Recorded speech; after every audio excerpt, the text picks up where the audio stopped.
Hello and welcome to Doing Sex. I'm Sahar Zand, a journalist and documentary maker, on a quest to understand the world through the lens of how people do sex. Sausages, cock, all of those. So when you have a body part that is called that, there's an expectation behind it. In this episode, we're joined by the globally renowned and award-winning author, speaker, and expert in the field of human sexuality, Dr. Sara Nasserzadeh. With a master's in social sciences and a PhD in social psychology, Dr. Nasserzadeh has spent 2 decades working at the intersection of sexuality, relationships, and cultural fluency, guiding individuals and couples across more than 40 countries. She's been a sought-after advisor to governments, UN agencies, and Fortune 500 companies, helping them navigate everything from intimacy and identity to cross-cultural dynamics. Born and raised in Tehran, the capital of the Islamic Republic of Iran, in a multilingual, multicultural household, her perspective is deeply global, but her mission is profoundly personal, to help us move beyond superficial notions of love and towards something deeper, something more intentional, a love that's not by chance, but by design. Dr. Sara Nasserzadeh, welcome to Doing Sex. Thank you. I look forward to it. You recently did a TEDx talk where you highlight the importance of language in the realm of intimacy. And speaking about language, in different cultures, different languages, people have different names for women's vaginas, or in different cultures I've heard names like diamond for vagina, or in some others more cutesy words like little bird or pussy. And of course, it goes without saying, in every language, one of the most vulgar words tends to be about women's genitalia. What are some of the most colorful words and terms for sex, intimacy, and especially women's genitalia that you've come across? Majority of the terminology that we came across for women genital organs were minimizing, something not to be seen, something to be cute, something to be protected, something to be given to, something to fertilize. So if you really look at the spectrum, it was that. And on the other side of it, for people with male genitals, we came across things that are associated to power, function, utility. So it was a huge distinction between these two just right off the bat when you look at them. Can you give me some examples of the type of words that you came across? Fruit names are very common. They translate into, for example, peach, apricot, and it's sometimes, majority of times, is about vulva, the overall, the genital shape, and it could be oyster. It could be just by the look of it. So it was the description. It was just by the look of it, and sometimes the functionality of it. For example, diamond that you mentioned, or for example, in Farsi, some people call it naz, which means something seductive that not everybody should have access to, which could be a positive within a context that's self-respect, and on the other side of it is nobody should access to it unless you put a ring on it. So so there's a whole story behind everything that you talk about. Interesting. So how do you think the names that we give our genitals, how do you think they impact how we engage with sex and sexuality and our relationship with our bodies? So in general, if you look at humans, just developmentally speaking, whatever that we name, we own. We can define. Like a baby doesn't know that this is a glass until they can say, oh, glass.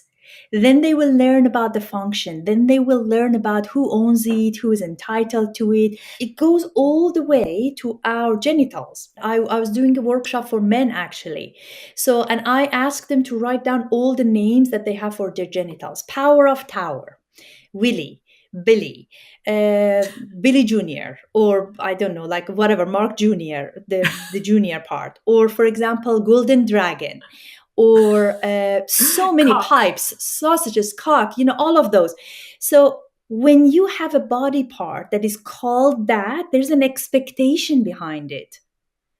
So when you call your genital a golden dragon, what does that mean? The golden dragon never fails you with an erection, never fails you to show up and impress the other person, never fails to impregnate the other person if that's the goal. So it's very functional, performance based. So that's a piece. And then when it doesn't, it can be very damaging for that person, right? Very damaging, yes. And how about for the women when it's called things like, I don't know, little bird or Nas, like, I don't know, like something that is very fragile and like a stroke. Like, how damaging can this be for women? With the name that we give to the genitals, women or men, we create expectations around the rules of engagement. If you are a little bird to be nurtured, then maybe you just lie down there and then feel like somebody should come and give me pleasure or should just impress me, right? So it's not the job of a little bird or a fish or an apricot to actually participate. There is no reciprocity in that language. There is no showing up. There's no dynamic. It's all static. Given that these names, these words have so much weight, what would you think a good word would be for a vagina and for a penis? Names need to serve a purpose. For a child to be safe, they need to call it something. Like whatever they call it, just have a name for it. So if somebody touches it, if it burns, if it doesn't feel comfortable, you have a name for it, right? But what name would you give it? Something that's neutral, that's not damaging, that's not creating unrealistic expectations. Penis, vulva, and vagina would be my first line to go to because that's the proper names, so to speak. I would say people can come up with so many fun names. I ask my couples to have nicknames for each other's genitals, for example, for themselves, for the other person. One person, I had a couple, they came to me and then one of them said, my nickname for my penis is Iron Fist. I mean, they had that between them. And the other one was Ladybug. And I was thinking in my head, if I'm putting these two together, there's nothing left of the ladybug. What is happening? And this is not a couple with kink tendencies, because this works for people when they have the power play dynamic. It's actually really fun. For this couple specifically, there was the issue of not being able to open up to one another sexually. So as soon as they started to name it differently, nickname it differently, they could take the burden away, give the ladybug a little bit more power, and the Iron Fist became a little bit gentler. Then they could actually open up and have the sex life that they want. Like, I couldn't actually, I had to catch myself. I found myself giggling when you were telling me, and like, I shouldn't be, because you're explaining why these names matter and how they could actually impact the dynamics. And like, it's funny that even me sitting here with an open mind, I'm finding this thing that's making me giggle. Is it judgment? Is it shame? What is it? Why are names around our genitals so weird? Well, giggles usually, scientifically speaking, it comes out of the agitation of the nervous system, meaning that there's something that you need to release. And how many of these conversations you've had in your life, even within the friends group? We don't. We really don't. This is not something, oh, by the way, what do you call your genitals? We don't do that. That's so true. That is so true. We all have it and we all talk about it and we're all dealing with them all the time. In many ways, like our whole lives are impacted by them. And it's just so weird that we don't. Yes, well, that's actually one of the reasons I've started this podcast series, because I thought, you know what, I've been around the world. I've done all sorts of stories. I have no problem thinking or talking about anything. But when it comes to sex, I'm all like, weird. And I thought, hang on a second, why? Let's talk about this. So thank you so much for being here with us. Before I actually start talking and asking you questions about your very impressive body of work, we're trying out this thing where we ask a quick fire question round from our guests, just to get to know them a little bit more. Only rule is, give me the first answer, the quickest answer that comes to your head. Sure. I preserve the right to say, You're 100% right. You don't have to. You get one pass. You can pass on one of the questions. How about that? Okay, let's go. First thing that comes to your mind when you hear the word intimacy. Into me you see. Into and me into you me. see. So into me I see, and into me you see. Oh, that is profound. Wow, okay. Never mind, moving on. Tehran, LA, or London? Tehran, root. London, home. LA, branches with roots. What's the most common myth people believe about sex? That it should be pleasurable all the time. Shouldn't it? No. What's the point of it then? Well, that's the question. That's the question. There is research that shows people have sex or have sexual encounters for many different reasons. And I think we are perpetuating the current myths by putting too much emphasis on one side or the other side of sexual experience. People talk about, that's why I couldn't answer in a binary situation when you asked me if it's technique or if it's connection. Some people just do it to get what they want. Sex is a currency. For some people, is to get closer to the other person. For some people, is to get actual something monetary. For some people, is because of pleasure, to get pregnant. So there are so many different ways that people enter a sexual space. Okay, you're not allowed to be blowing my mind already. I mean, we haven't even gotten started. Touch or words? For me, touch. Communication or chemistry? Definitely communication. More than chemistry? Scientific wise, chemistry is there when you are attracted to another person based on what you know. When people base their whole life and sexual experience and relational spaces based on that sexual chemistry, it's as if they are expecting that they tickle themselves and they laugh. So when you don't have that much tension, you get to know the person, you don't really work on the sexual harmony, because that's what I believe in. From sexual chemistry, initial, if you ever had it, you have to move to sexual harmony. If that happens, you're going to have really colorful, wonderful sex life that keeps giving back, renewable, not fleeting. But if you're only putting all the emphasis on the chemistry, when that fizzles out over time, then you're left with these languages of love them, I don't love them, I'm not in love with them, I'm not attracted to them anymore, and then off to the next person. So that's why when you ask me why not chemistry, I would say we put too much emphasis on it. Interesting. Do you know what? As I was listening to you, I was almost hearing my mom's voice. You know, in Farsi, we have this old saying. How does it go? Atish harchi tontar zutar misuze, something like that. Right. Yeah, which loosely translates to, the bigger the fire is initially, the faster it goes down. And that very much has been the case in my past experiences. There's been times where I've seen and met someone and I was so infatuated I couldn't think or breathe. It was just them, and like if there was any intimacy, it was like, oh my god. But then it also like fizzles out in a way that you even forget how hot that fire was initially. Perhaps, I mean, am I right to think that's a difference between infatuation and love? Infatuation is, again, at the nervous system level. Infatuation is when you want something so bad. You said it. You can't talk, you can't sleep, you just want it so bad, right? So that piece of it, the body, as a matter of self-preservation, is impossible for the body to hold on to that because you're going to burn yourself. It's impossible. So with that, I would say infatuation is meant to be like a sharp orange color. It's such a good experience, and I hope everybody has it in this lifetime.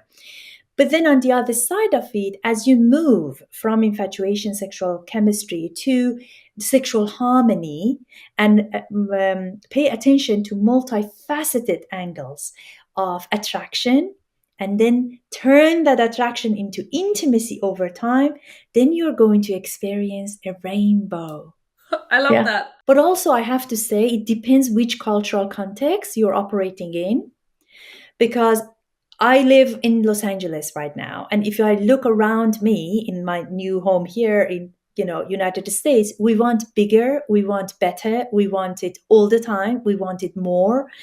So with that mentality, it's almost creating an impossible rat race for ourselves. What's interesting is when I was listening to you talking about wanting bigger, wanting more, wanting better, I feel like the modern dating world, especially with dating apps and the fact that we have everybody at literally our fingertips, it's kind of created that, and it's made it almost more toxic because you have access to so many that you constantly want more and bigger. And that's why everyone that I speak to, everyone who's single, is so exhausted by the whole process. Do you think this sort of mentality and the fact that it's reinforced by dating apps and the new technology is kind of reinforcing this toxicity or this unrealisticness? And that's why loads of people basically argue that today finding love is or the tools available to us to find love is broken. Yes, and if I want to put it simply, I would say, first of all, what you're describing is the dopamine circuit,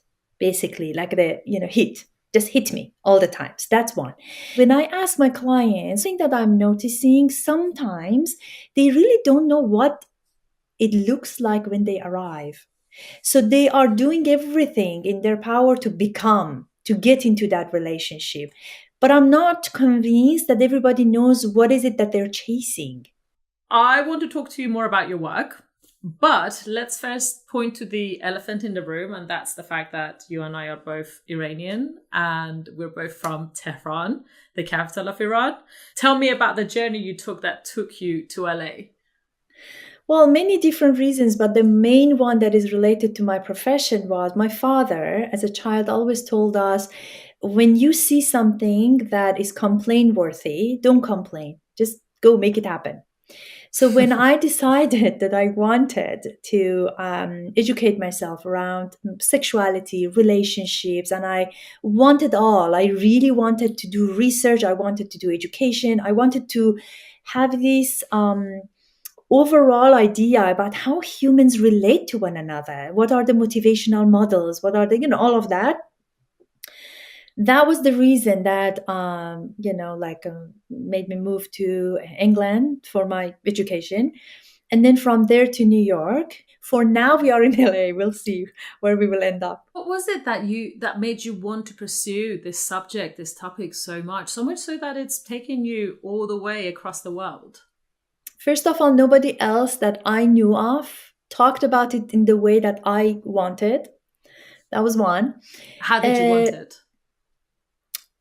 Look, there's a moment that it occurs to you that there is something that you are going to face. Like I was 15 when I read that statistics about 50% of marriages end up in divorce. And I was thinking, would I be one of these statistics? So I really wanted to live an intentional life. That's just my personality. I want to live an intentional life because I don't take life for granted. I feel like this is an opportunity, blessing. I need to really make it work. And also at the age of 11, our home was bombed. So I survived. So which means that you have a second chance. Was that during the Iran-Iraq war? Yes. Okay. Yeah. So back then I didn't think it that way, but then through years of my own working on myself and becoming a therapist, all of that, then I learned that about myself. Then there's a fire that is, and people can relate with that if they went through any life-altering event. I'm exactly the same. I'm like, oh my gosh, I have been granted so many opportunities because we managed to escape Iran, and I lived in refugee camps. I saw like the lives of so many people less fortunate than me. And, I'm like, I grew up with so much pain and so much seeing so much adversity around me that I feel like, oh my gosh, if I don't do something with the opportunities I have now, I have failed, not just myself, but all those people I came across. But I decided to focus my energy, my time into journalism. What made you decide to do the same, but with sex, with therapy, sexuality? It's actually very interesting because I was a journalist first. My first established column was Letters to God. So I wanted to see what people actually want deep down. Was that in Iran? It was in Iran, yes. I Oh, was very young. I was like maybe 16, 17 when I started the column. Yeah. Yeah. So why sex? That's a very good question. I think it was just the most vulnerable space for me that people would go and nobody, not nobody, but many people didn't talk about. And I knew for a fact that there are so many issues that if you solve that little space, intimate, untold stories, that place that not too many people peek in, that place, if I can help people to connect with themselves and another person or other people in that intimate space in a meaningful way, it's going to translate into other areas of life. Also, I didn't know much. Although my parents were educated, they did their best. They talked about sexuality, and I was 9 when my mother had a model, explained everything to us, me and my sister. So we were not that family that didn't talk about them. But even then, they had limited information to prepare us to what's about to come. And I always felt responsible. At the school, I was the representative of the class. Now, in my professional associations, I'm always on the board. Maybe that analytical lens, that question, who said so? That is ingrained in us. Probably you share that with me as well, because we had to make sense of so many paradoxes around us growing up, inside the house, outside the house, and even in our family dynamic, my parents from 2 different cultures. For me, it was always, okay, who am I aligning with? Who said so? I was questioning everything. And I think that served me well. you and I are both asking the same question, and it's kind of led us in similar kind of directions. I mean, perhaps right here at this very moment, you were living in this intercultural kind of interreligious family in Tehran, which if you put it in the context of London or LA, it's like normal. But like in Iran, that's a huge deal. It's the Islamic Republic of Iran. It's a country Yes. where everything is controlled and, there is one way or the highway. So tell me about how sex and sexuality were discussed in your family when you were a child within this context.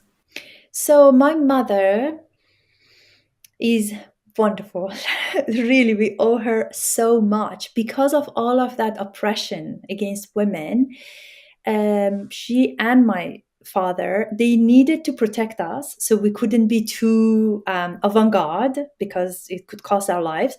But on the other side of it, she also didn't want us to grow up this cocooned and overprotected women who don't know anything about their bodies, the pleasure, their period. Many women have really awful stories around their period. It was so naive of me when I started my work with the UNFPA around Iran and the region. That was my first job. And I thought everybody knew what periods were. They had such good stories to tell. They got gifts like we did. That's what I thought.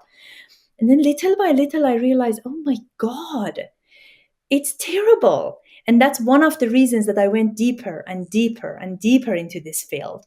And I felt, oh my God, at macro and micro level, something needs to change, not only for girls or people who are embodying a girl's body, but also for, in patriarchal cultures specifically, also men. Men are having a very hard time as well. I started like an underground sex education group first. And then I did Women Fest in my own apartment. And then little by little, it grew so much that I couldn't, have it. And also, strangers would come. I couldn't really, risk it. So then I rented this space. People would come and educate them. And then I included men. And so you need to know the context that you're working with. And right now, one of my main jobs globally is that I read multiple documents. It could be a corporate, it could be UN, whatever. I make it culturally, through the intercultural lens to make sure that the language is not offensive. The language is not alienating for the local people, because there's so much in the nuances. Tell me from your, and I want to get to how you ended up having all these sex workshops in Iran. That is so cool. I had no idea. But before we get to that, very quickly, How was sex and sexuality discussed within your household when you were growing up? So it was age appropriate. There was no confusion around the names of the genitals. There was no confusion around the way you treat that part of the body. And also, if you see something like, for example, blood, this is called period. This is what is happening, and it's a sign of you coming to maturity. It's a big deal. I need to be the first one to know. Come to me. And then she showed us where everything was in the household, to as the pads and stuff. And I remember, when I had my period, I went to her and I said, "Mom, I got it." I remember that day. And then at night, it was a big thing. We had dinner as a family, my father, everybody was there. And oh my God, congratulations. I got a very nice gift. Your mom told you about periods. You told her, you even celebrated when you bled, which is very similar to what happened with me, actually. But in my household in Iran, even though my mom told me about period and, we were a part of the society that was quite open, still sex, intimacy wasn't discussed. Like masturbation was something that, oh my gosh, I still can't even talk to my mom at this age about it. And, even though I saw my mom and dad kind of cuddle or whatever at times, I never saw them kiss or anything. It was just there was always this taboo in my house around sex and intimacy. How about you? I never saw them kiss on the lips or, whatnot. They often kissed when somebody came home and, said goodbye and, all that. Yes. Intimacy, it's interesting at the way that you differentiate it, because I agree with you. Sexual intimacy was not talked about. I remember, it wasn't spoken about. And I remember I had 2 occasions where I had a nightmare and I ran into my mom and dad's rooms, and I think I caught them in action. And I remember I was so grossed out by them, and I think I saw them kiss behind the fridge once. And of course, it was very contradictory to what I was hearing in school, for example, or even with my grandparents or bigger family circles. This idea of the girl's purity was always reinforced. As well as having to wear the hijab outside. And the quote that was often used was, "A desirable girl is one that hasn't been by the sun or the moon." And in that context, I saw this with my mom and dad, and I felt so gross. And I remember I went up to my grandmother and I was like, "Grandmother, I need to talk to you. I think my mom and dad are doing something really weird." And then she was like, "Don't ever talk about this. This is shameful. Zechte. Don't ever say this anywhere else." And I was like, "But why? What's going on?" And she was like, "Shh, shh." And then that stuck with me. And that was one of my earliest experiences of understanding this intimacy. I left when I was 12, so you stayed for way longer. How was that experience for you? My parents were like playmates because they only had 1 year age difference, and also they met at work. They still share tea after dinner to catch up over their day. So intimacy in that way, it was there, but physical intimacy, it was more signs of care, like back rub and hug and these sort of things. Kiss when somebody came through the door and to greet them.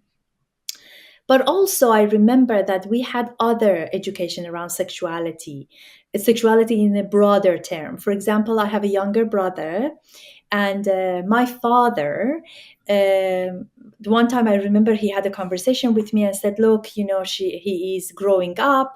Sara, I just want to make sure that you don't become a part of his fantasies. So from now on, when you want to go take a shower, make sure that you put your robe on before you go out of your room."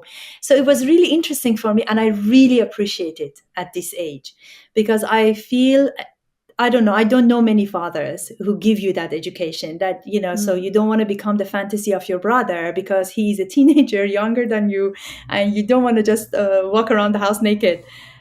So just, have some boundaries for yourself and for his sake.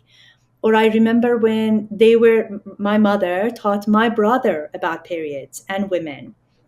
And again, I remember when my mother had her periods, my father had little notes passing on below the doors of our rooms that this is that week, don't get on your mother's nerve. So did your mom and dad ever talk to you guys about sex when you were growing up? The act of sex, no. Or how babies are made? The act of making, maybe they didn't want to, but I think I got it out of my mother, because we had this friend, like family friends. I don't remember how old I was. The lady was very tall and the gentleman was very short. And in my brain, I was thinking men and women come together and rub themselves against each other. And I was thinking, I went to my mother, I remember, I said, Mom, I just have a question. How do these people have sex? And then my mother just looked at me and laughed and said, that's not what you think, because it doesn't matter if they're shorter or longer. So, and then she had to explain to me what actually goes where. Growing up in Iran, when, I mean, please tell me if I'm asking too much. You don't have to tell me, but like, when and how did you explore your sexuality, and how did you, because even though extramarital sex in Iran is illegal, it's not often socially accepted. I know from talking to a lot of my friends in Iran, I know that a lot of them are sexually active. You stayed in Iran until you were past your university, right? How can Yes, I ask? 23. 23. Can I ask how you explored and navigated sex and intimacy in a country, in a society like the Islamic Republic of Iran, where you know, it's sex is and sexuality is very much intertwined with politics, as well as the stigmas within our society at large. Unfortunately, for also remember that when I was growing up, there wasn't, internet was not a thing. It wasn't as accessible, and we were under sanctions, so information was not coming in, or a lot of things we didn't have. So it was like an underground society to begin with. The whole country, we really didn't have access to much. Um, a lot of information that I had access to was through the medical school, through my father's work, through the Ministry of Health. But I remember that in our generation, one of the main mode of education was porn. And I remember the first time that one of my friends brought a porn video to our home. My parents were away. Maybe I was, I don't know, 15. As we are watching this wasn't even one of your average porns. It was a very, to me at the time, vulgar and scary thing that I could see. And I know for a fact that there are lots of people, at least in my cohort, and unfortunately now also around the world, that their first exposure is something extreme like that. And I remember I'm making a promise to myself, and I thought, unless I figure this thing out, I'm not going to engage with this. It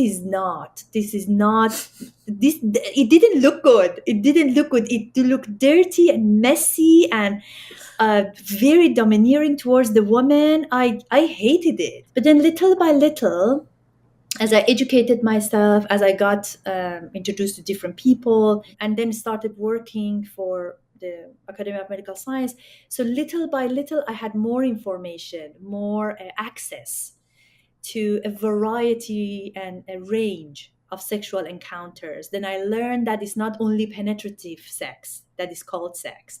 It's not only, and then I work with the HIV/AIDS space quite a bit. So I would say that has been my journey with it. Just to body, but it was very scarce, the information. Yeah, I totally understand. And like, it's important to point out that in Iran you don't really get sexual education in schools. And you know, even I remember when I learned how babies are made through asking our neighbor or the neighbor. I remember I went to school and I was like trying to tell all the kids in my school, because I was like, they have to know. And I was taking them into the bathroom one by one, and I was like, you know how babies are made, and That's they wouldn't Sahar in believe action. me. I know. I was only like 9 years old or something. It was crazy. And then I remember I was only for telling kids. I wasn't even telling any horrific story. Like, I was just like whispering this innocent scientific thing I was spreading the word.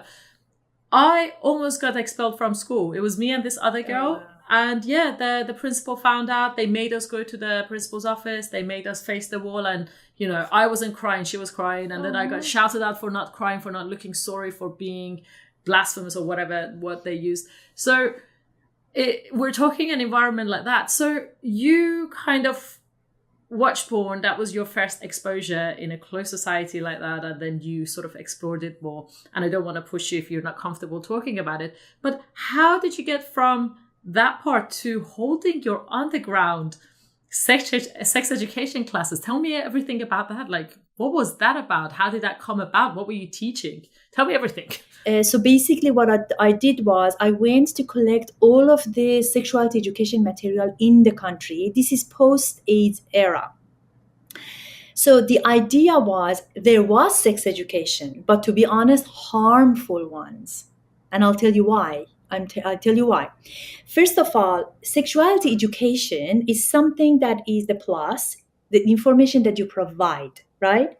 There's also sexuality education when you don't provide information, and that is the dangerous part.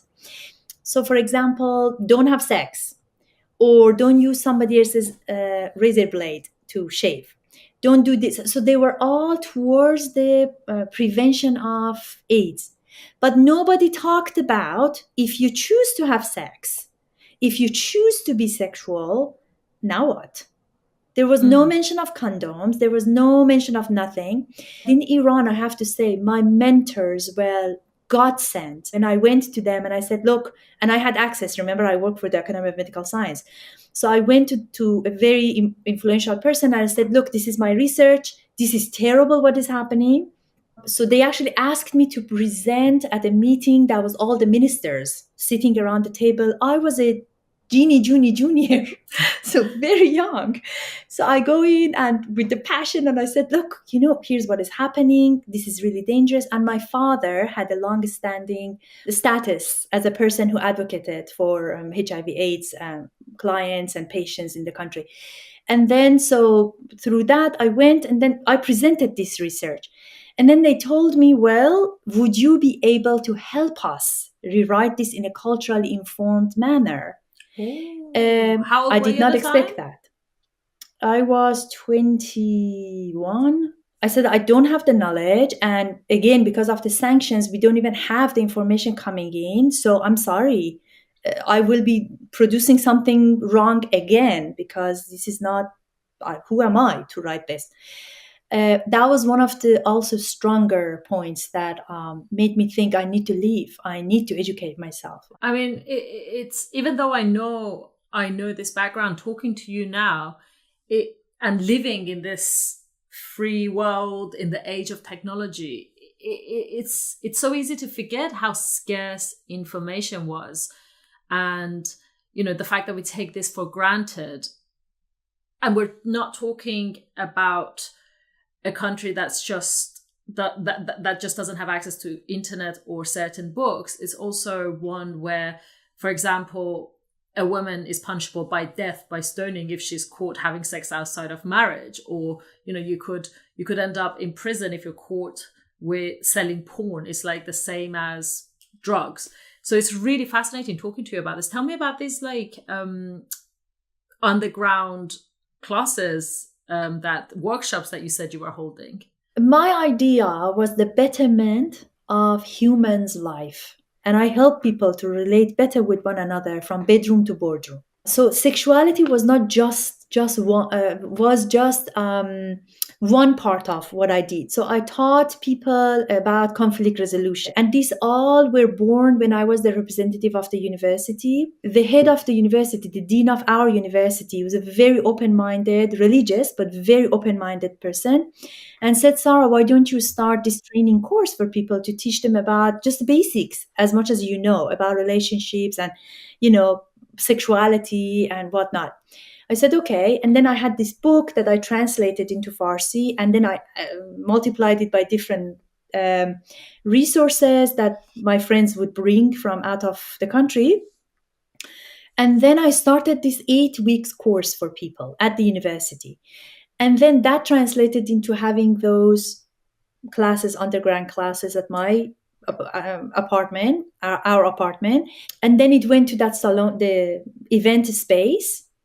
But the way that I've done it was to cover my bases to make sure that they're aligned as much as possible. So I'm not crossing the fire line. It How? wasn't How? a That was red actually line. going to be my question. What you were doing was not only breaking a social taboo, but you were also crossing a lot of weird, blurry lines that exist within a country like Iran. Like, were you never? Did they never like try to cause any issues for you, especially as a young Yes. woman? Yes, They of did. course. Tell me, you were talking about something so taboo. You were talking about sex. So first of all, you really do need to know the culture. I cannot emphasize that enough. That's one. The second was my intention. I always say you are either an activist or an advocate or a practitioner. I always wanted to be a practitioner. The curriculum that I wrote for singles, engaged. So the single people, basically, you're not supposed to have sex, any sexual encounter within that cultural and legal context. And then when you're engaged, there are different types of engagements. If it's engaged based on Sharia law, then, and you had the nikah, so to speak, you can have some sexual activities. You However, can? if I within didn't know that. you can, if nikah is aqd, if nikah is actually in place, but if not, you can't. So, for example, if a person is engaged with the nikah, they just didn't have the wedding ceremony, but they are officially married in the eyes of the Islamic law, Yeah. they can have sex. However, if you have sex and the purity of the or the virginity or the hymen of the woman is broken for whatever reason, and then you move forward, then there is a level of compensation that is going to be the dowry, is going to be handed to the woman's family. I wish I It's a had time to lot. get into that. I mean, where do I even start? I mean, as I'm sure as you're aware, hymen doesn't even exist for a lot of women, and the fact that you have to pay compensation Yes. for breaking someone's hymen, as if, oh, don't get me started. Anyway, you were having these underground classes and workshops, Yes. and you'd never faced any backlash or any challenges from the authorities. Oh, I did. Oh, I did. So one time they called me and said, "What do you think you're doing?" It was so interesting, Sahar. Tell me exactly about that conversation. The word spread so fast that one time I went to this gym that I was a member of. I was in the jacuzzi and I'm having this conversation with a couple of women, and one of them said, "Oh, you know what? I'm gonna go to this workshop by this woman, Sara." Like literally in a short sentence, like what were you teaching them in these classes? As far as I remember, I taught anatomy in every little detail. I would teach about pleasure and also communication skills. Like, for example, how to bring up, because in a culture where you can't really own your voice as much, especially many of the women, things changed drastically now. Like, I'm talking about 25 years ago. Tell me about the issues that you faced from the authorities. So they asked me, the actual question I remember, it was, "What do you think you're doing?" I said, "Well, what do you think I'm doing?" And then they said, "Well, you are teaching innocent people to be sexual, and you are bringing all of this conversation forward. And you are basically, the terminology, the exact translation is derailing people. You're derailing people as you're teaching them."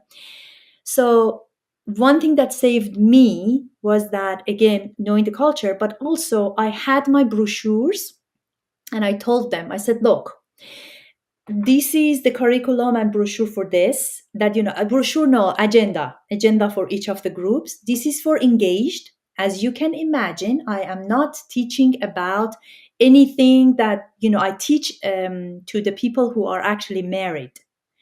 And then to the second piece, these people are in between engaged, and then these people are the people who are married. And as you can see, the agenda is different. I knew this day would come."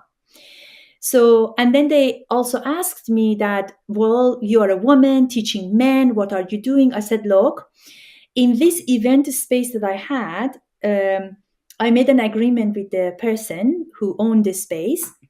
So I would teach women.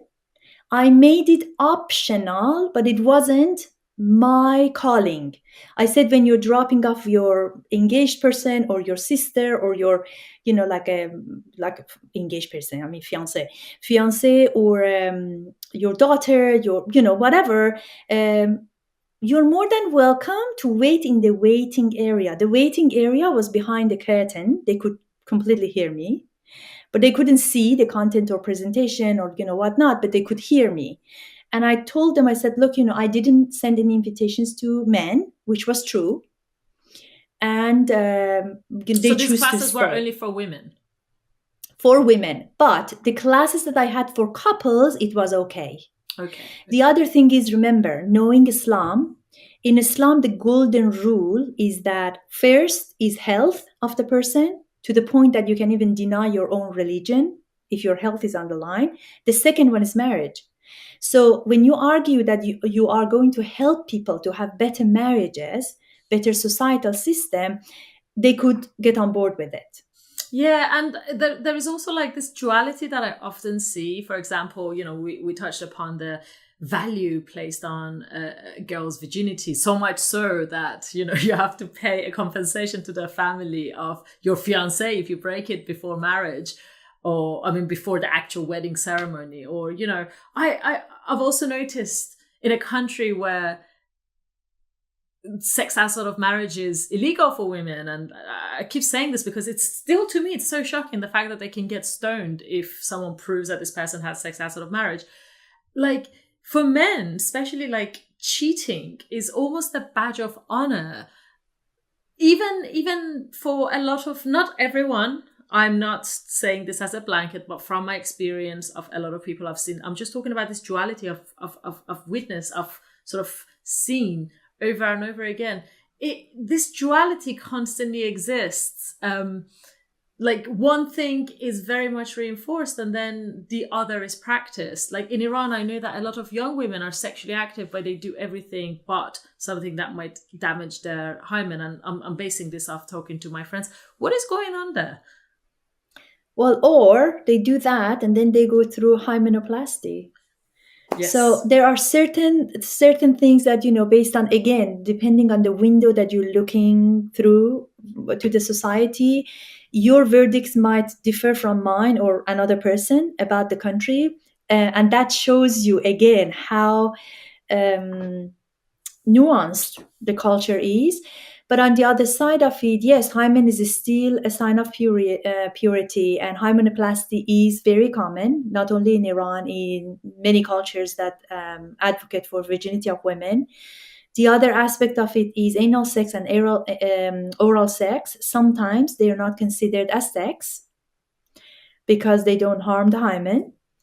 And in England, when I worked at the genitourinary clinic, we had young people from all sorts of backgrounds, all sorts of cultures, that they wanted to preserve their hymen.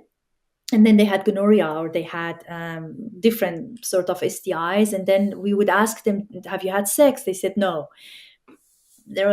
You must have had sex. This comes from sex. There's no other way. Did you do this? Did somebody's penis touch your throat?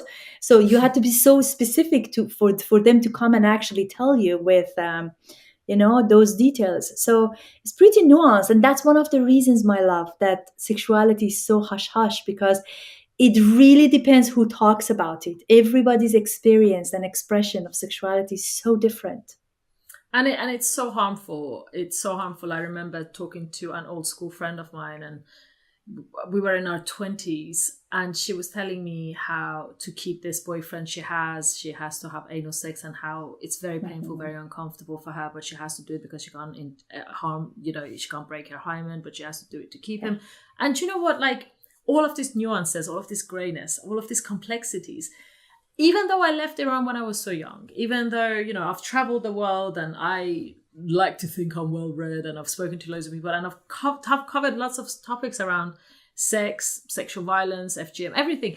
I still feel, age 36 in London, doing what I do, I'm still carrying so much of these complexities within my own personal life. Like, I still feel like a sense of, I'm trying to figure it out, but I still, like, for example, feel a sense of resentment when I'm, like, pleasuring a man, for example.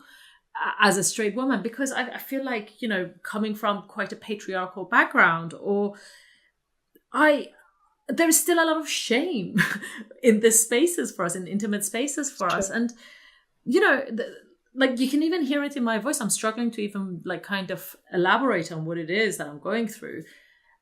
Is there something wrong with me, or is this kind of typical of women, people who come from our sort of background?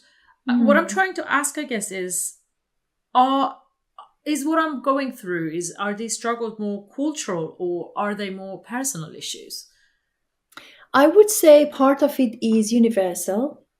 A lot of people experience that. And what you're experiencing is your sexual blueprint. We all come from a blueprint in anything, intimacy, sexuality, all of these. And then the reality of life hit us, and then the desired space that we want to go based on our life. So what you're talking about is personal as well as sociocultural, for sure. And also, Sahar, you lived through so many different cultures. It's not just being brought up there, but within the first few years, like you said, you left at 12. 12 is a very critical age. So at that age, the duality that you must have experiencing by even leaving Iran and the refugee camp, and everybody's story becomes sort of your story. You live vicariously through different stories that you collect. So all of these become a part of your blueprint as well. So I would say personal as well as definitely contextual. That's so interesting. I think it's just almost easy to go to Iran, Islamic Republic, of a repressive patriarchal society. But you're right. It's all the bits in between as well. And perhaps that's why it's something I've been kind of overlooking. Dr. Sara, I can't believe that we've spent so long talking. I still have so many questions for you. I mean, you've written 3 incredible books. I was particularly intrigued by your latest book called Love by Design, 6 Ingredients to Build a Lifetime of Love.